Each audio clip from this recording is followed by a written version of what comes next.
Kenapa hidup kita harus bermanfaat? Ya, ada yang tahu? Tulis di kolom komentar dulu ya. Di Instagram, Facebook, YouTube, tulis kenapa hidup kita harus bermanfaat. Pertama, saya ingin menyampaikan kepada teman-teman semuanya sambil menunggu jawaban-jawaban Anda di Facebook, YouTube, dan Instagram bahwa hukum alam atau sunnatullah ya yang ada di dunia ini, di dalam kehidupan kita ini, yaitu kita di dalam kehidupan segala sesuatu dinilai dari manfaatnya. Segala sesuatu dinilai harganya dari seberapa bermanfaat sesuatu hal tersebut. Baik itu manusia, kemudian juga barang, produk, bisnis, atau apapun itu, segala sesuatu dinilai dari manfaatnya. Contoh pertama, kenapa kita harus bermanfaat? Yang pertama, kalau misalnya ada 2 buah deterjen. Deterjen pertama, sekali bilas langsung bersih. Deterjen kedua, 10 kali kucek baru bersih. Saya mau tanya nih buat teman-teman di Facebook, YouTube, dan Instagram. Kira-kira deterjen mana yang paling ingin Anda beli? Padahal dua-duanya harganya sama, Anda lagi butuh deterjen. Deterjen pertama, 1 kali bilas langsung bersih. Deterjen kedua, 10 kali kucek baru bersih. Pilih yang mana? Harganya sama, ukurannya sama, ya. Dan dua-duanya ada di hadapan Anda. Saya yakin Anda akan menjawab, Anda akan memilih deterjen yang pertama. Bener nggak? Yes! Kenapa? Ada yang tahu nggak kenapa, teman-teman? Jawabannya sederhana, karena deterjen pertama lebih bermanfaat. Loh, bermanfaat dalam hal apa, Mas Edvan? Lihat nih, deterjen pertama sekali bilas langsung bersih. Maksudnya gimana? Deterjen pertama itu ya lebih bermanfaat dari segi waktu, tenaga, kemudian efektivitas, efisiensi, semuanya lebih bermanfaat. So, pasti saya yakin Anda akan memilih deterjen yang pertama. Benar ya? Karena deterjen pertama, deterjennya itu jauh lebih bermanfaat dibandingkan deterjen yang kedua. Oke, itu contoh yang pertama. Lihat, baru contohnya deterjen aja, kita udah memilih deterjen pertama. Bahkan kalaupun harganya lebih mahal, saya yakin Anda akan tetap memilih deterjen itu. Karena sekali bilas, langsung bersih, langsung celing. Wah, gitu ya. Oke, pertanyaan kedua. Misalnya, saya adalah seorang pimpinan perusahaan atau pemilik perusahaan. Saya punya 2 orang karyawan. Karyawan pertama, saya butuh bantuan dia untuk bertanya tentang misalnya karangan bunga. Jadi saya minta dia buat turun ke bawah dari kantor, kemudian berkunjung ke toko karangan bunga. Saya suruh 2 orang karyawan, ya, di waktu yang bersamaan, tapi mereka nggak tahu kalau 2 orang ini disuruh. Karyawan pertama dan karyawan kedua itu sama perintahnya, yaitu menanyakan berapa harga karangan bunga. Karena ceritanya saya bakalan ngirim karangan bunga ke klien saya gitu. Nah, kemudian karyawan pertama dia turun ke bawah, dan di bawah dia mencari 1 toko karangan bunga dan kemudian dia tanyakan harganya, dan setelah dia dapat atau tahu harganya, dia kembali naik ke kantor dan dia katakan, Pak Edvan, saya sudah bertanya ke toko karangan bunga, namanya toko karangan bunga Floris misalnya, dan kemudian harga 1 karangan bunga itu adalah 1,5 juta rupiah. Itu karyawan yang pertama. Karyawan kedua, dengan perintah yang sama, dia langsung turun ke bawah, dan kemudian dia berkunjung ke toko bunga A, toko bunga B, toko bunga C, bahkan toko bunga D. Sampai kemudian dia kembali kepada saya dan dia menjelaskan, Pak Edvan, saya sudah berkunjung ke 4 toko bunga. Toko bunga pertama harganya sekian, toko bunga kedua harganya sekian, ketiga sekian, keempat sekian. Dan akhirnya saya jadi tahu perbandingan 4 toko bunga itu dalam menjual karangan bunganya.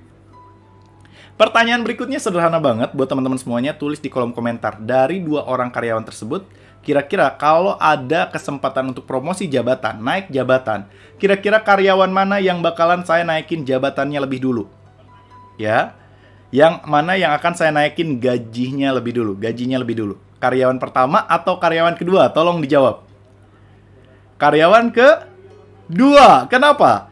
Karena karyawan kedua, sobat hebat semuanya, dia jauh lebih bermanfaat bagi perusahaannya. Tuh, artinya kalau kita berbisnis, punya produk, maka pastikan produk kita bermanfaat. Oke? Yang kedua, kalau kita kerja di sebuah tempat, baik itu di perusahaan, atau itu ya dimanapun lah ya, atau kita jadi guru yang ngajar, jadi dokter, semakin kita bermanfaat, pasti akan perusahaan akan melihat kita. Artinya gini, semakin kita bermanfaat bagi perusahaan kita, bagi kantor kita, maka atasan kita akan melihat dan akan menjadikan kita manusia yang diunggulkan gitu loh. Untuk kenaikan jabatan, kenaikan gaji, dan sebagainya. Tuh, lihat ini sudah mulai terlihat korelasinya dengan rezeki. Betul ya? Teman-teman semuanya, dari dua cerita tadi saja kita sudah bisa melihat bahwa ternyata kebermanfaatan itu bisa membuat kita terbuka pintu rezeki. Betul? Betul banget ya. Kemudian contoh lainnya adalah misalnya ya, siapa orang terkaya di dunia yang berhasil menjadi manusia terkaya berturut-turut sampai 17 kali menurut majalah Forbes? Ayo tulis di kolom komentar, teman-teman di YouTube, teman-teman di Instagram, dan teman-teman di Facebook boleh ikut menjawab. Ayo, apa? Siapa? Coba. Manusia terkaya di dunia sampai 17 kali berturut-turut. Ini saya sapa-sapa dulu sambil saya menunggu jawaban teman-teman. Di Facebook ada Sukri Hidayat, ada Imabel, ada Ida Revo, ada Ratna Novianti, ada Rinaya, ada Bang Eval, ada Bang Ardi, ya. Kemudian juga di YouTube sudah semakin ramai. Wow. Ada Siti Lailatul Nabila, ada Azrin Abdurrahman, ada Hizam Kurniawan, ada Azri Santos, dan di Instagram ini makin ramai lagi ya. Oke. Sekali lagi berarti berapa? Berarti bagaimana kunci rezeki salah satunya? Menjadi manusia yang bermanfaat. Nah, pertanyaannya siapa? Orang yang 17 kali berturut-turut. Nah, ini udah ada yang jawab nih, Hindriansyah dan Sri Wahyu. Bener banget jawabannya, Bill Gates. Bill Gates berhasil menjadi manusia terkaya berturut-turut di dunia sampai 17 kali. Kalau sekarang dia udah bukan yang terkaya ya. Tapi menurut majalah Forbes, Anda bisa cek di Google, Bill Gates berhasil 17 kali, teman-teman, menjadi manusia terkaya di dunia berturut-turut. Jawabannya kenapa dia berhasil menjadi manusia terkaya di dunia berturut-turut? 17 kali. Sederhana kembali jawabannya ya. Saya tuh ngomongin sederhana-sederhana terus ya, bukan sederhana rumah makan ya. Tapi Bill Gates berhasil menjadi manusia terkaya di dunia berturut-turut karena lihat sekeliling Anda sekarang. Lihat tembok rumah Anda, lihat handphone Anda, lihat segala hal yang ada di sekitar Anda.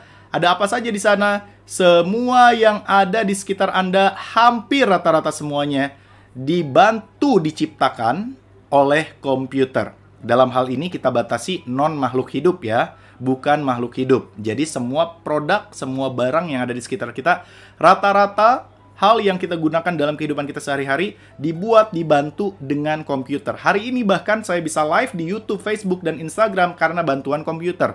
Handphone yang Anda pegang saat ini, komputer yang Anda pegang saat ini, laptop yang Anda pegang saat ini diciptakan di pabrik tentunya dengan buatan komputer. Bahkan lihat kain di belakang saya aslinya warna hijau tapi bisa menjadi slide. Kenapa? Karena dibantu oleh apa? Dibantu oleh komputer. Bahkan saya yakin Anda pun gajian setiap hari, setiap waktu kan gajian ya, setiap bulan, setiap bulan Anda gajian, itu pun sekarang nggak mungkin orang keuangan yang transferin satu-satu, nggak mungkin. Semua sudah terkomputerisasi.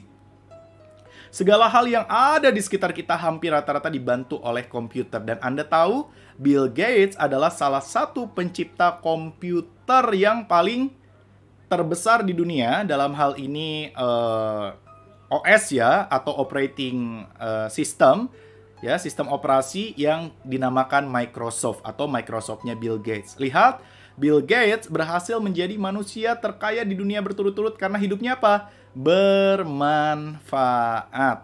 Betul? Yes. So, Bill Gates menjadi bukti bahwa ketika seseorang bisa menjadi manusia yang bermanfaat, ketika produknya bermanfaat, orang-orang akan membeli produknya, orang-orang akan butuh produknya, kita pun butuh segala sesuatu yang bermanfaat di dalam kehidupan. Bill Gates membuktikan dia berhasil menjadi manusia terkaya 17 kali di dunia berturut-turut. Jangan dulu bahas Fir'aun ya, jangan dulu bahas Korun atau Nabi Sulaiman. Ini yang menurut majalah Forbes hari ini nih, yang orangnya masih hidup. Nah, sekali lagi, Bill Gates berhasil menjadi manusia terkaya 17 kali, teman-teman. Berturut-turut. Ini menjadi bukti bahwa kalau hidup kita bermanfaat, maka kita bisa menjadi orang yang berlimpah harta, bahkan berlimpah rezeki. Dan ini nyambung dengan apa yang pernah disampaikan, disabdakan oleh Nabi Muhammad SAW, khairun nas anfa'uhum linnas. Sebaik-baik manusia adalah manusia yang bermanfaat bagi sesama. Sebaik-baik manusia apa tadi? Adalah manusia yang bermanfaat bagi sesama. Betul tidak? Yes, maka dari itu silahkan kalau Anda ingin bermanfaat, betul sekali Mbak Linda, silahkan share bahwa Anda sedang nonton live ini agar semakin banyak manfaatnya didapatkan oleh teman-teman, karena kita nanti akan bahas gimana caranya bermanfaat, gimana kalau ternyata hidup kita sering dimanfaatin orang, ya. Kemudian apa saja yang harus bermanfaat dalam hidup kita masih banyak yang akan kita bahas. Ini baru contoh backgroundnya. Tadi pertama kita sudah melihat contoh deterjen, yang kedua contoh karyawan, yang ketiga contohnya siapa tadi? Bill Gates, ya. Oke, terima kasih teman-teman di Instagram yang mau share dulu, silakan. Di YouTube juga jangan lupa diklik share, dan di Facebook pun silakan nonton bareng ya. Silakan ajak teman-temannya buat nonton bareng, atau group watch ya istilahnya di Facebook. Silakan.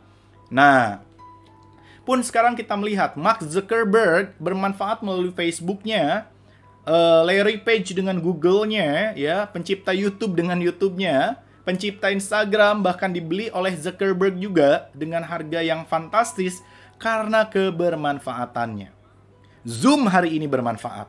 Semua orang pakai Zoom sekarang, mau kerja, seminar, sekolah, semua pakai Zoom karena Zoom bermanfaat. Pemiliknya kekayaannya naik berkali-kali lipat sejak pandemi corona ini. Wow, this is the power of kebermanfaatan.